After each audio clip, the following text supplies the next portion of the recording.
Poem first of 11th class a photograph. छाया चित्र। जैसा कि शीर्षक से ही स्पष्ट है, यह कविता एक छाया चित्र के बारे में है।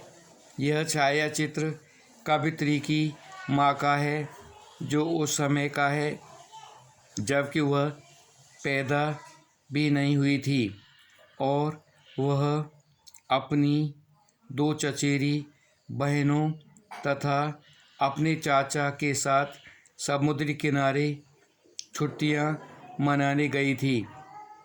इसे देखकर वह अपनी माँ की स्मृतियों में खो जाती है। As it is clear from the title, this poem is about a photograph. This photograph, which was snapped when the poet was not even born, is of her mother's, and she with her 2 cousins and uncle went to sea beach to enjoy her holidays. Seeing this, she is lost in the sweet memories of her mother.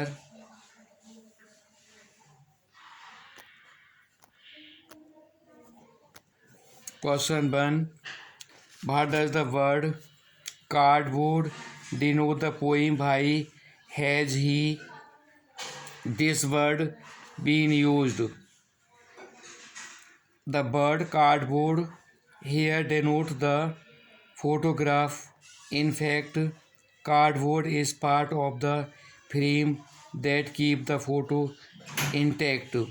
As the cardboard is still stiff and long lasting, so it has made the photo of a 12-year-old girl long lasting.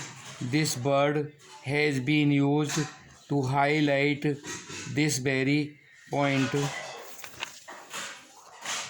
यहाँ cardboard शब्द एक photograph को अंकित करता है। वास्तव में cardboard उस frame का हिस्सा है जो फोटो को सुरक्षित रखता है। What has the camera captured? कैमरे ने क्या कैद कर लिया है? The camera has captured sweet smiling faces of 3 young girls. It has captured the happy moment of their holiday on the beach. कैमरे ने 3 छोटी लड़कियों के प्यारे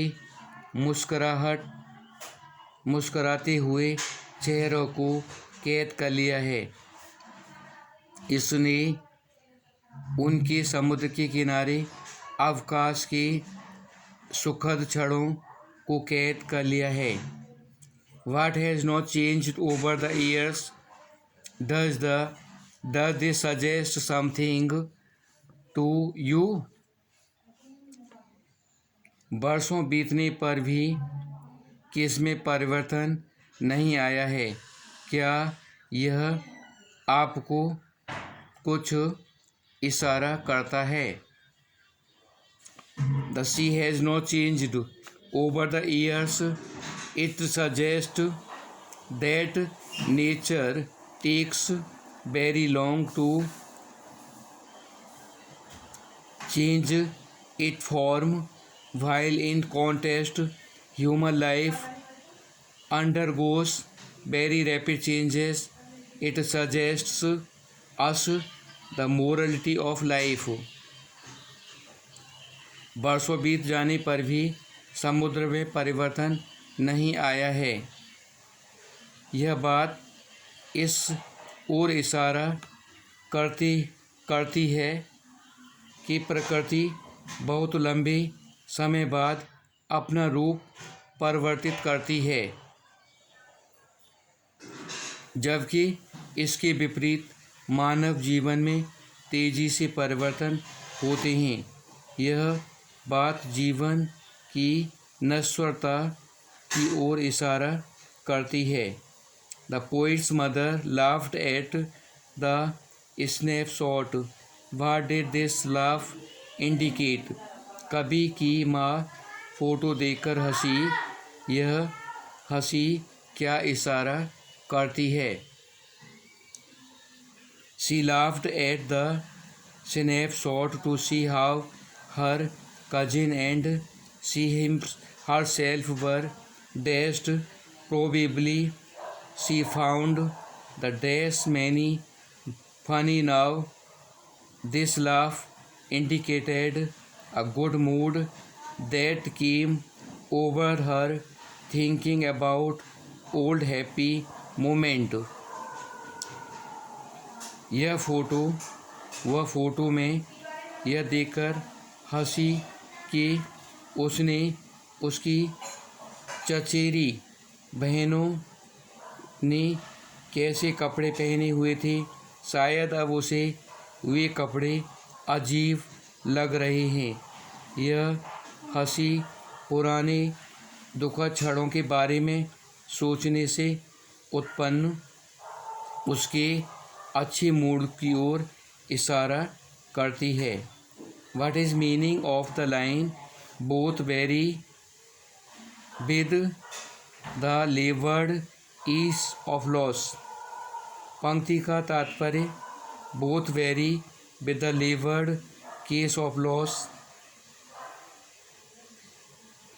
Poet says that holiday at beach was mother's past and his mother's laughter is the poet's past as she is dead now. Both of them were and about the loss of happy past, but with a lot of effort they learned to live easily with his feelings of loss, and with her coming of that ease they both stopped bothering about their past. कवित्री कहती है कि समुद्र के किनारे अवकाश के क्षण उसकी माँ के अतीव थे। उसकी माँ की हंसी अब उसका अतीव बन गया है। वह मर चुकी है।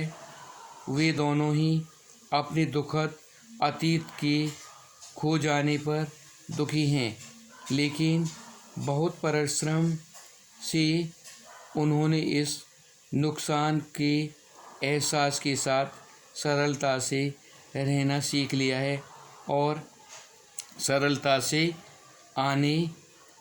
के आने पर उन्होंने अतीत की परवाह करना बंद कर दिया है।